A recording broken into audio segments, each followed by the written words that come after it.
It's the second game of the doubleheader here in Pindi Cricket Stadium with the Lahore Qalandars, and they are up against Islamabad United, who will be eyeing that top two spot. It's all about that those playoffs that we'll be talking about later on, so should be an interesting contest. Great to be back on pitch side. Like I said, lots to play for, lots at stake for Islamabad United. Just a quick reminder that Lahore Qalandars are now effectively out of the competition, but they'll be playing for pride. Shaheen Shah Afridi's men will be up against Shadab Khan's men, and this is what it looks like at this point of time. Multan Sultans are sitting pretty at the top, and they have qualified for the playoffs. Number 2, 3 and 4 are still in the mix.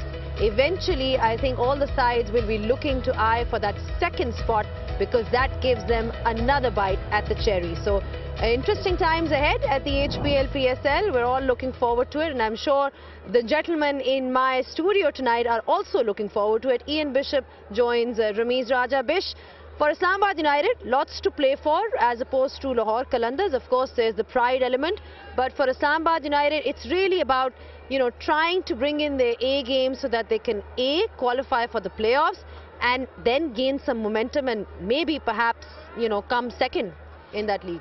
Yes, absolutely. Good night to you. Good night to Ramiz. I love the green in the studio here tonight. Yours is particularly outstanding. And if Islamabad were to get the 2 points tonight, what it does is that it propels them up into second place by virtue of a better net run rate over Quetta Gladiators. So that is a huge incentive to bring their best game tonight. The other thing, though, with Lahore is we talk about pride. I found these very difficult games to play because some guys who are set in the team are a little down-spirited, but there are guys playing for contracts for next year, and that should be inspiration enough. There has to be some incentive. It's been very disappointing from Lahore Qalandars, Ramiz, overall their journey in this tournament. But like Bish said, there has to be something that they're playing for tonight. Yeah, clearly for next year's contracts also. I mean, you play every game for pride. But it's just that Shaheen Shah Afridi as a leader, probably he's been under the scanner. You know, he needs to prove himself as a good white ball leader, because he's now leading Pakistan also. So he's had quite a few hiccups, and I just feel that overall the game plan, the game awareness, the selection where to place certain individuals have been below par by a long way, and that's very much unlike the Qalandars. Well, just a couple of moments ago we had the toss, and Islamabad United, Shadab Khan won the toss and they elected to field first, which is no surprise really for Islamabad United, because they are a team historically that love chasing. They've got that batting firepower. You look at that batting lineup, Shadab Khan himself has been in fantastic form, which is fabulous to watch. Now, Lahore Qalandars, Ramiz, then they are, there's 4 changes for them. Fakhar Zaman not been in the best of forms, but a couple of changes. What do you make of this lineup?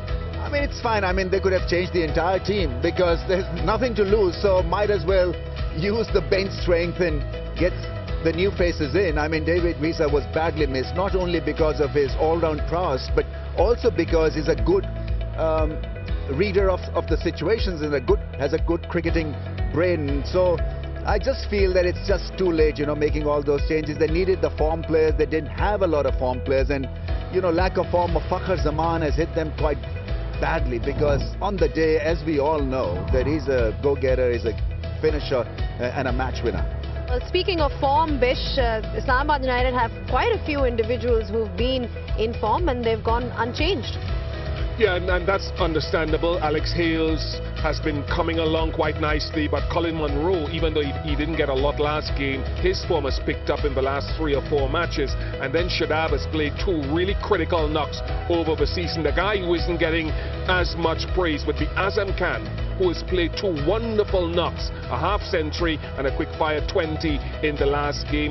Spotlight on Fahim Ashraf and Imad Wazim, because I think for senior players, they haven't really shouldered enough of the load this season performance-wise.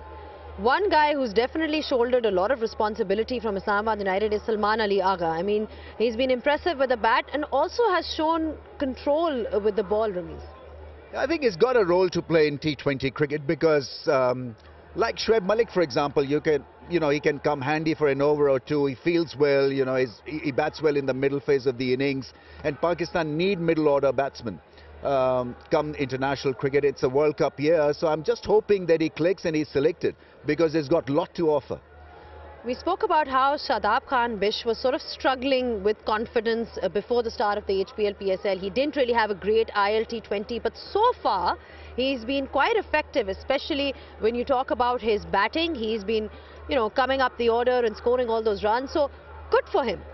Yeah, he's put that role upon himself on a couple of times this season where he's come in as a spin hitter. Not that he does not dispatch pace either.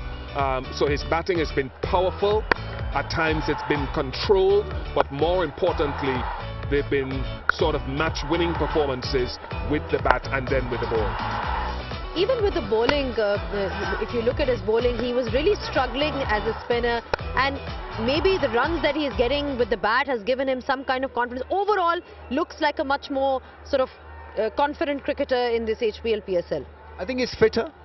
He had injury issues, and I think he's, shown what kind of a cricketer he can be when he's 100%. He's an all-round strength for Pakistan. He bats well in crunch moments. He's got clarity in crunch moments, and that is what you need from a pro like him. I think his captaincy has improved also. He's always been a good reader of the game, but I just feel because he's fitter, he's offering a lot more as a cricketer. What about Shaheen Shah Afridi's captaincy? I mean, have you been impressed, or what do you make of it overall? Where has he been lacking as a leader? What has been missing from Shaheen? See, the jury is still out regarding his captaincy issue, because I feel that he at times tries a little too hard because he knows that he's a match winner, and so as a leader he needs to put in those big efforts and elbow grease and be a great leader and lead from the front, all kind of stuff. But I just feel that at times he needs to relax. He looks frantic in the field at times. He tries hard, but I don't know whether there's a lot of scope for a captain in T20 cricket, because everyone has got to manage his own resources and own self, while there is value as a captain to overall arrange the talent and to use your resources well. But at the end of the day, he's at the mercy of the bowlers and the batters, and so far it's really not worked for him, especially here in this year's HBL PSL. All right, thank you so much for your thoughts, Rameez and Bish. You heard it from Rameez that Shaheen Shah Afridi, lots to reflect, perhaps still early days for him in his captaincy, but he'll be eyeing that win. The crowd is building up nicely. One thing I'll tell you about Pindi as a ground, the crowd never disappoints. We had a decent crowd in the day, and in the evening it's even better. So should be a fantastic contest. It's between Islamabad United and Lahore Qalandars, and we're all looking forward to it.